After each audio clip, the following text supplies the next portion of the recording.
Sprinter binanatan sa patag. Ang lakas na ni Pascual dahil may pangrimate. Nakita nyo naman yan pagkatapos ng ensayo ito.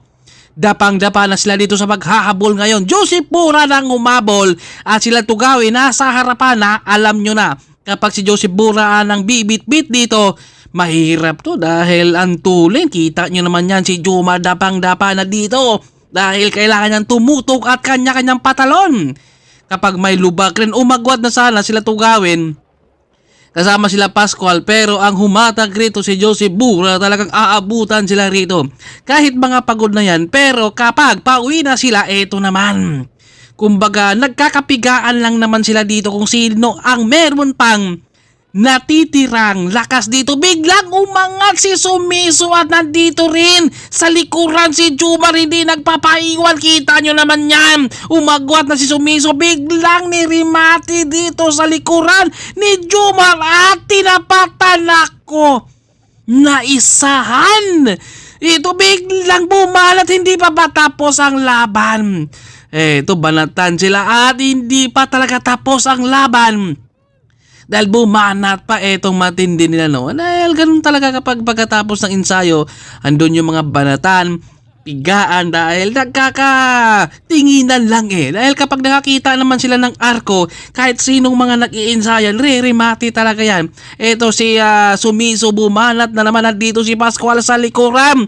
Sinubukan rito ni Sumiso, pakalasin si Pascual, oh, pero matindi. Dito si Pascual, alam niya kung anong lakas ni Sumiso, kaya kailangan niyang tiisin rin yan. Grabe, walang mga kapaguran nito. Ganun talaga, no? Kapag mga pro, nandun yung mga banatan. Kapag pauwi na. Pero kapag mga baguhan tayo, nako, ang isipin natin, makakauwi lang tayo sa bahay. Dahil mahirap talaga mag-iinsayo rin.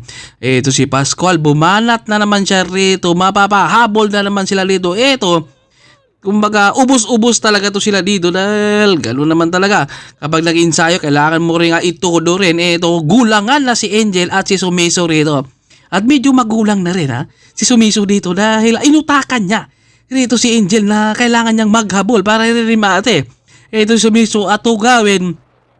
Dapang-dapa na dito si Ryan Tugawin. Kita niyo naman kapag sa patag, asahan niyo ang mga sprinter.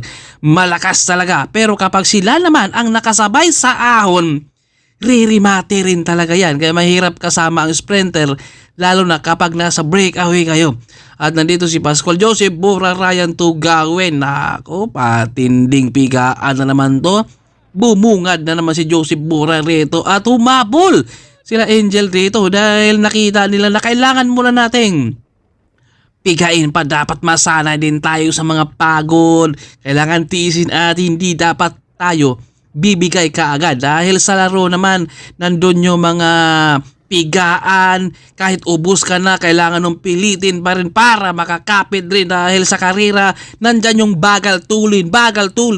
Kaya minsan malulunod ka, kaya yung iba maagang mabunsol, kaya maaga rin silang kumalas. Ang tulin ng hatak ni Joseph Bura dito, 55 na dito, at ramdam na ni Sumiso rito na kailangan niyang bumitaw. Nako, masakit talaga kapag bumitaw, tinamaan sa puso. Joseph Bura, inaangatan. Pascual, Tugawin, Angel. Oh, mga dito si Pascual, Tugawin nasa likod, hindi na nakarimate rito. Si Angelo, binanatan rito ang isang sprinter, pero talang nakalamang. Ito, hindi pa tapos ang laban dahil dumikit pa at pumanay. Ito, at dumikit din. Gabi, Ang ganda ng mga banatala pag uwi.